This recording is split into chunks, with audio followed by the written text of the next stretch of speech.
মাতিলেও আৰু ডাঙৰীয়া নাহে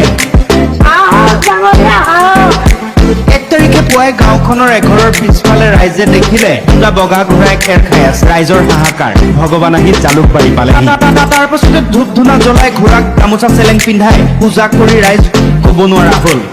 নোৱাৰা হ'ল ঘোঁৰাৰ খোৰাক ধৰি কান্দি কান্দি হিয়ালি জিয়ালি এইগৰাকী মহিলা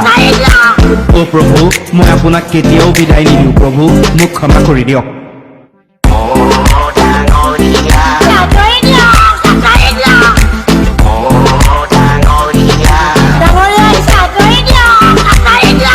বিচনাতে শুৱাই ডাইনিং টেবুলতে বহুৱাই ঘোঁৰা দুটাক চকু পানী নৰয়ে ডাঙৰীয়া আহিছে আঁতৰি দিয়ক এই ঘটনাৰ দৃশ্য বিয়পি পৰিল ছ'চিয়েল মিডিয়াটোত তীব্ৰ আলোড়ন হাইৰাণ সকলো এয়া কি এসপ্তাহৰ পাছত কাহিনীত টুইষ্ট কেইদিনমান পূৰ্বে মমিনালীৰ দুয়োটা ঘোঁৰা হেৰাইছিল বিচাৰ খোচাৰ কৰিও পোৱা নাছিল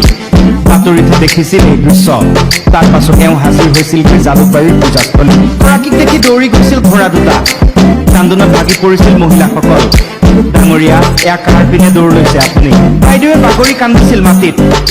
ডাঙৰীয়াই ডাঙৰ দুখ দিলে এতিয়া দুয়োটা ঘোঁৰা মমিনৰ ঘৰত মেৰিগ'ল্ড বিস্কুট খুৱাবলৈ বিচাৰিছিল তাত এতিয়া মুক্ত মনে বিচৰণ কৰি ঘাঁহ খাইছে ঘোঁৰা দুটাই ডাঙৰীয়া